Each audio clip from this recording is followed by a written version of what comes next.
Tarde en la noche del domingo, el presidente Trump anunció que había llegado a un acuerdo con Irán para poner fin a la guerra. Estoy muy feliz de decir que estoy muy emocionado. El acuerdo ya está firmado.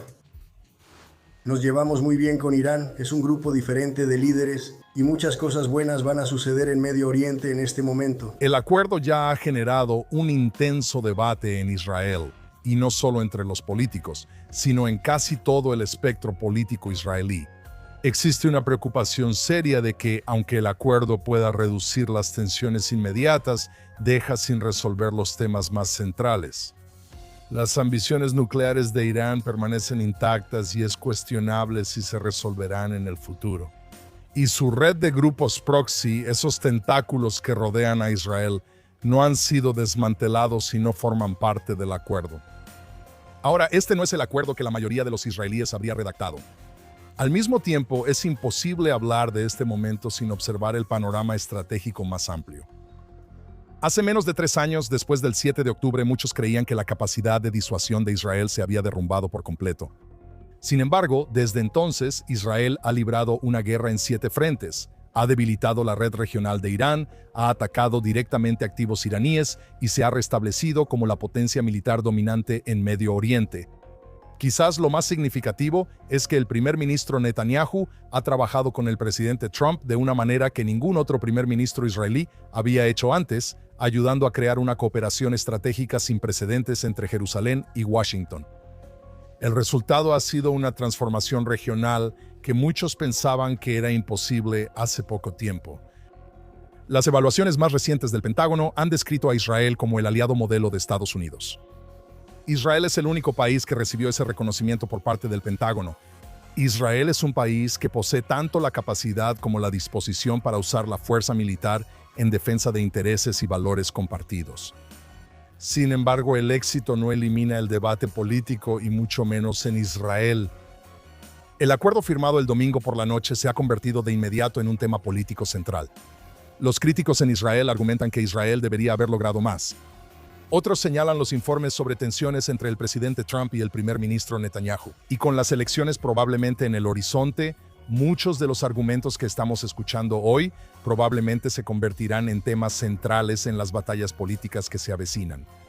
El ataque israelí reportado el domingo contra el alto comandante de Hezbollah en Beirut pudo haber enviado su propio mensaje.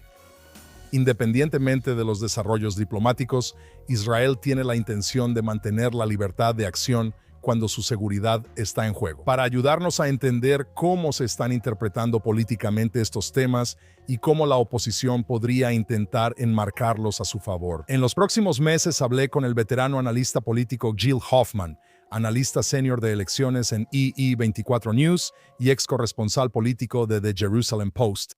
Aquí está mi conversación con Gil Hoffman. Gil, gracias por acompañarnos. Es un placer, Doron. Bueno, parece que hay un acuerdo sobre la mesa y la tinta aún no se ha secado. Pero, ¿qué sabemos realmente sobre el acuerdo que se está llevando a cabo? Sabemos que Irán va a recibir mucho dinero sin tener que hacer mucho. Sabemos que pide un alto al fuego, que hemos tenido meses de alto al fuego en los que la otra parte no respetó el alto al fuego. Y aún así hay motivos para la esperanza. Existe la posibilidad de que la guerra que comenzó el 7 de octubre finalmente esté por terminar y que quizás los ciudadanos de Israel finalmente tengan la seguridad que necesitan. Y que incluso Netanyahu podría recibir el crédito al final por un alto al fuego que él desesperadamente trató de evitar. Muy bien, déjame hacerte una pregunta enfocándonos en la política estadounidense. Y eres un analista político en ambos lados del océano. ¿Qué es lo que la gente está tratando de entender en este momento? ¿Cómo pudo el presidente Trump firmar un acuerdo que se ve así después de que parece contradecir tanto de lo que ha estado diciendo? Y no solo lo que ha estado diciendo, sino también lo que ha estado haciendo, ¿verdad? La gente siempre dice, mira lo que hace Trump, no mires lo que dice, porque podrías decir que es puro humo y espejos. Pero él llevó a cabo 2 guerras con Irán, lanzó enormes municiones estadounidenses, perdió tropas estadounidenses, parecía estar dedicado a ese objetivo. ¿Cuáles son las fuerzas políticas que armaron este acuerdo? Los precios de la gasolina en Estados Unidos. La gente está harta de pagar demasiado. La gente está harta de la guerra. La gente está harta de que, desde su punto de vista, él no ponga a Estados Unidos primero. Y él ha tratado de explicar por qué es así, pero no ha logrado convencerlos. Tiene las elecciones de medio término próximamente. Los candidatos republicanos que están tambaleando están desesperados porque la guerra deje de ser un tema, porque no sea un problema en su campaña. Él necesita ganar esas elecciones. Necesita mantener al menos una de las cámaras del Congreso para poder ser efectivo en sus últimos años en el cargo. Sabes, eres originario de Chicago y nativo, no muy lejos de mi natal Detroit. Estás sentado en Chicago. Eres un votante republicano. ¿Va a lograr vender esto como un éxito? O sea, entiendo que, ya sabes, con estos intereses está retirando los aviones y los soldados, pero ¿crees que lo va a lograr? Entonces, primero que nada, no hay votantes republicanos en Chicago y está muy, muy lejos de Michigan. Serías el único.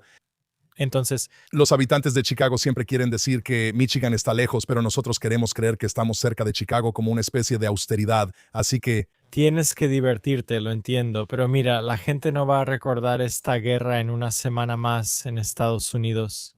Esto no fue gran cosa para ellos. Solo las consecuencias de esto hicieron que siquiera prendieran la televisión cuando yo estaba en Estados Unidos durante la guerra.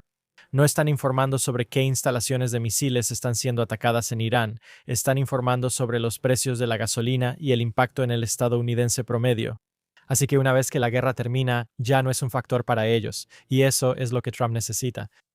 Ahora va a tener los 250 años del nacimiento de los Estados Unidos para celebrar, obtener algunos titulares positivos de eso, tal vez distraer a la gente otra vez, dejar que se diviertan un poco.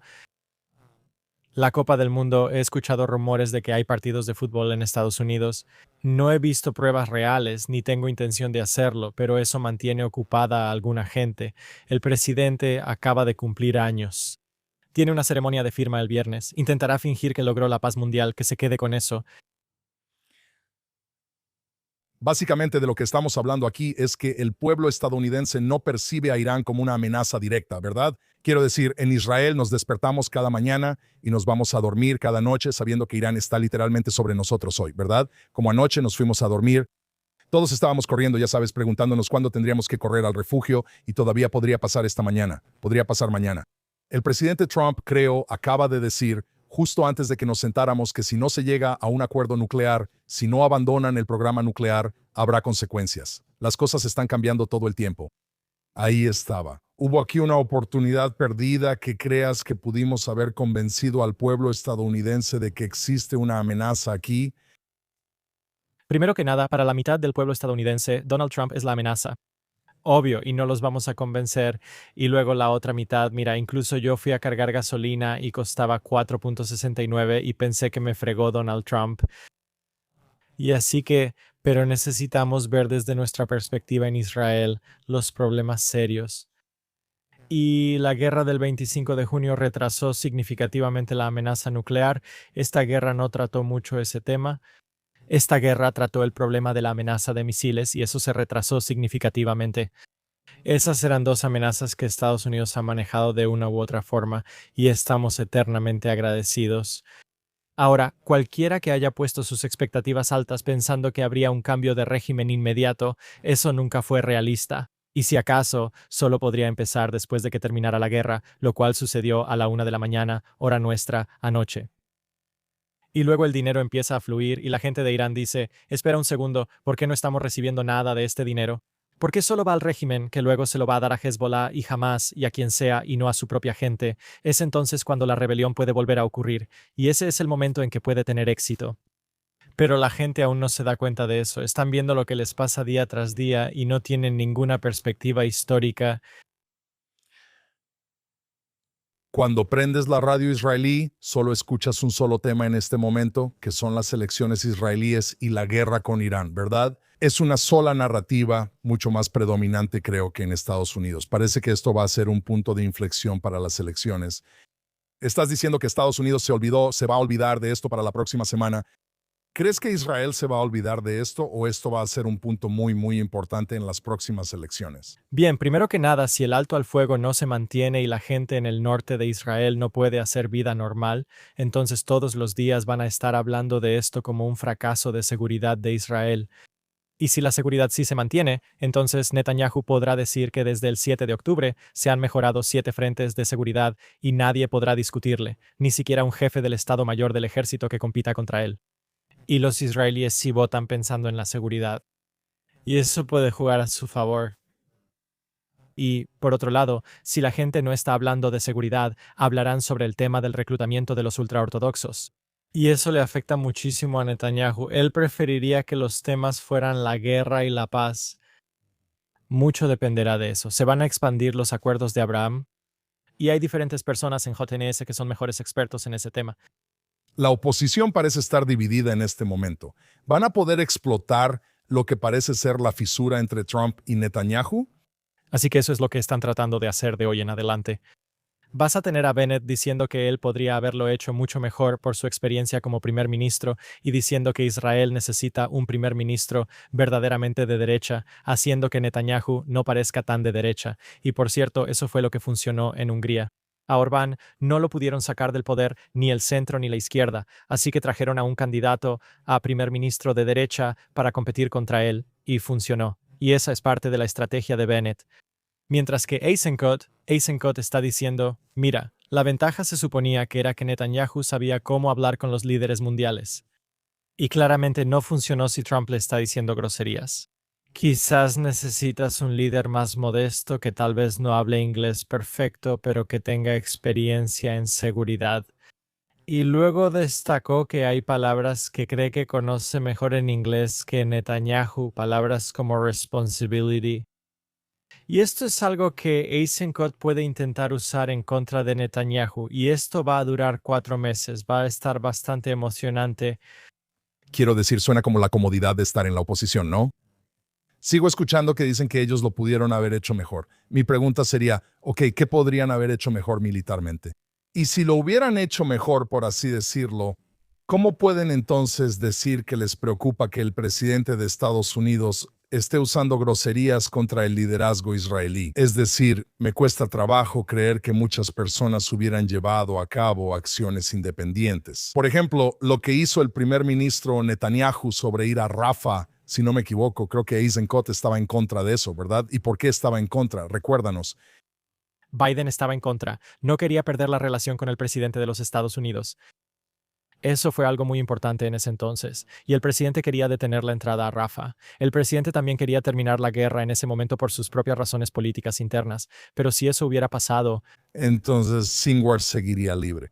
podría ser perfectamente. Pero Netanyahu siempre tendrá esta cicatriz del 7 de octubre en la frente.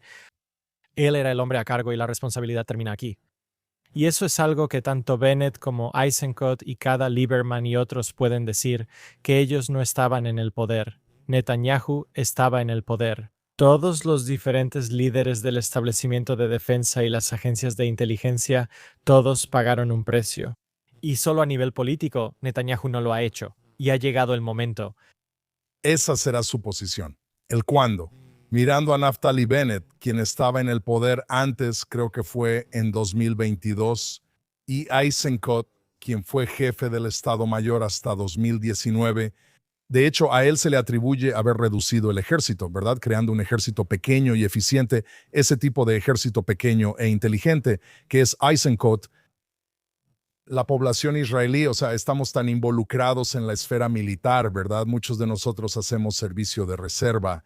¿No van a profundizar un poco más e investigar? ¿Cuál es tu opinión? Eres un analista político aquí.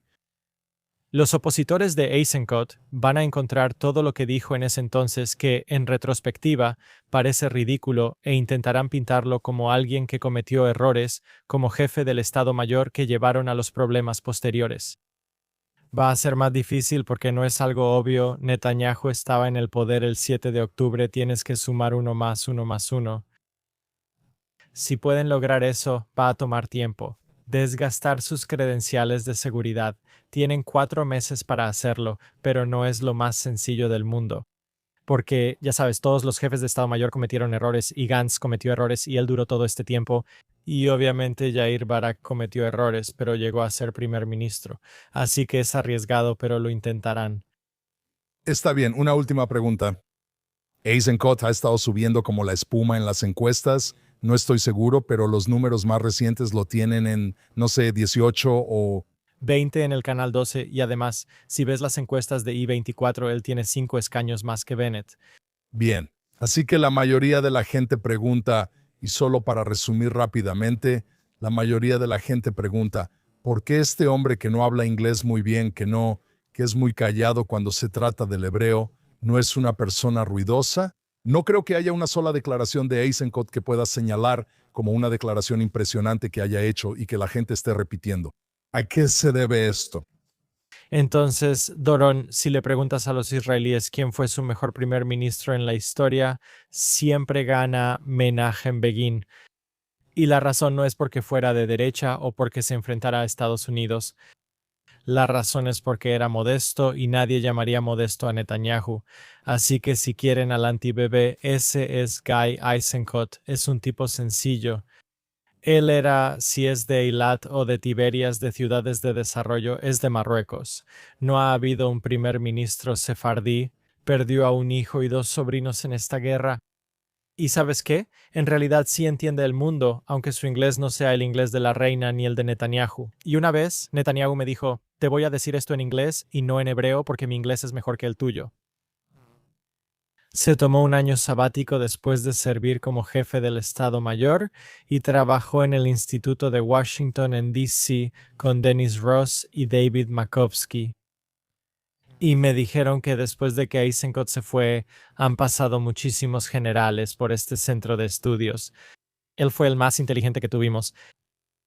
Y eso dice mucho. Es interesante. Última pregunta. ¿Hay alguna posibilidad de que Eisenkot se una a una coalición con el primer ministro Netanyahu?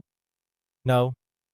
Netanyahu, si me preguntas, puede haber partidos de oposición que se unan con Likud en la era posterior a Netanyahu, ya sea en 20 años, 30 años o tal vez en solo 5 años más cuando tenga 80 y por lo tanto sea lo suficientemente mayor para postularse como presidente de los Estados Unidos. Si cambian la ley allá, que tienes que haber nacido en América, una pequeña ley ahí. En la era posterior a Netanyahu, habrá muchas coaliciones que incluyan partidos de centro, de derecha y de izquierda que mantendrán fuera a los ultraortodoxos y a los árabes. Pero mientras tengas a Netanyahu ahí, tienes un sistema político impulsado por la personalidad y la cantidad de miembros del Knesset que desprecian al hombre que causa estancamientos políticos. Y por eso la situación actual en las encuestas indica que vamos a tener más de una elección. Podríamos tener 2, podríamos tener 3, podríamos tener 5, como tuvimos entre 2019 y 2022. A menos que alguien esté dispuesto a presentar a Mansur Abbas como el próximo Herzl, nos esperan estancamientos políticos y nadie va a ceder, así que sería yo. Quiero abordar esto desde otro ángulo. Sabes, esta mañana la gente me estaba llamando. ¿Qué piensas del acuerdo? Recibiendo mensajes. Y dije, mira, en papel el acuerdo parece dejar a Israel muy vulnerable. Sabes, si Líbano de hecho está incluido en este acuerdo, Israel tiene las manos atadas. Hezbollah sigue lanzando misiles contra nosotros. El tema más importante para Israel está en algún punto intermedio. No estamos seguros si se va a liberar fondos a Irán. Hay cláusulas en el acuerdo que leí sobre la reconstrucción de Irán con enormes, ya sabes, cantidades de dinero. Pero dije, por otro lado, y tengo mucha curiosidad por saber tu opinión sobre esto tal vez, esto es una bendición para Israel. Porque vuelve a contradecir la teoría a la que el primer ministro ha estado muy comprometido, que es reducir la dependencia de Israel de Estados Unidos. Si decimos eso, y de verdad tengo curiosidad por lo que tienes que decir, puedo ver que estoy esperando la respuesta aquí. Pero si estamos diciendo que este es el presidente más pro-Israel que ha estado en la Casa Blanca, sabes, lo dijimos hace una semana, así que bien podríamos decirlo ahora también, que jamás haya estado en la Casa Blanca. Y parece que los intereses estadounidenses aquí chocan con los intereses israelíes. ¿No es esto como el golpe final para decir, está bien, si esto es lo que estamos obteniendo con el presidente Trump, ¿qué viene después? Necesitamos hacer un cambio importante ahora.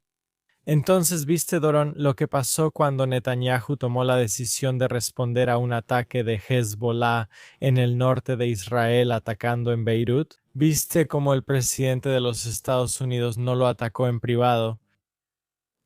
Tanto Obama como Clinton le dijeron groserías a Netanyahu en privado, no en las noticias nocturnas en Israel como lo hizo Trump. Y Netanyahu, si acaso, demostró que Israel es más un vasallo de Estados Unidos que nunca, porque aunque sí respondió, le pegaron tan fuerte por eso, dañó su propia reputación de ser un político de otro nivel, de ser este experto en cómo hablarle al mundo, pagó un precio por eso, e Israel pudo haber pagado un precio por eso. ¿Y qué pasa la próxima semana cuando violen el alto al fuego? ¿Vamos a contraatacar o no? ¿Cómo lo haces después de haber soportado eso? Es demasiado pronto para decirlo. Esa es la respuesta a tu pregunta. Déjame preguntarte, porque esto ya es algo recurrente que hemos visto en las últimas 2 semanas, donde el presidente está comentando directamente, diciendo groserías abiertamente en mi noticiero, y tienes todos esos símbolos de censura. Por otro lado, ¿qué se supone que debe hacer el primer ministro del Estado de Israel? Es decir, podría no responder y no tener disuasión contra Hezbollah, o podría responder. Y eso es precisamente a lo que me refiero. El hombre más poderoso del mundo está molesto porque las cosas no están saliendo como él quiere. Pero si Israel no responde en absoluto, parece que simplemente podríamos ser sacrificados. Eso es lo que me intriga aquí. Porque ser primer ministro de Israel es un trabajo horrible, realmente horrible. Es sorprendente que tanta gente lo quiera, ¿verdad? Cuando ven por lo que está pasando Netanyahu en este momento. Y aún así, Bennett y Eisenkot van a hacer lo que puedan, cada uno a su manera, para intentar conseguir este trabajo que es tan ingrato y que te pone constantemente entre la espada y la pared. Basado en lo que estás diciendo, si profundizo en el tema de la autosuficiencia israelí y considero dónde está Estados Unidos hoy, sé que tú conoces mejor a Estados Unidos que yo. ¿Los estadounidenses, el Partido Republicano, quieren apoyar a Israel hoy en día o prefieren que Israel sea independiente? El Partido Republicano ya no es lo que era antes. El Partido Republicano ahora tiene múltiples voces. Cuando tienes a Tucker Carlson siendo un extremo por un lado, eso hace que Marco Rubio, quien es el republicano tradicional, la voz republicana parece un extremo del otro lado. Entonces Hody Vance tiene que posicionarse en algún punto intermedio y hablar sobre que es legítimo que Estados Unidos tome decisiones que respondan a los intereses de Estados Unidos y no a los de Israel. Y cuando escuchas a un vicepresidente decir eso, para un oído israelí suena impactante, como ¿por qué nadie lo está condenando por decir eso? ¿Por qué está bien eso? Pero piensas, bueno, es mucho mejor que lo que él dijo. Y así el Partido Republicano se está fragmentando en muchas direcciones diferentes. Y cualquier cosa puede pasar después de que termine la era de Trump, e Israel necesita prepararse para eso. Israel necesita prepararse para los años de vacas flacas que están por venir. Es un punto muy, muy bueno. Quiero profundizar en un sector muy específico de la población israelí que no recibe mucha atención en mi podcast y en general, que es el sector de habla inglesa de la población israelí, del cual tanto tú como yo formamos parte. Políticamente, ¿puedes dar algún tipo de análisis sobre dónde se encuentra esta población y cuáles son sus tendencias? Me refiero a que podemos hablar de los franceses, podemos hablar de los rusos.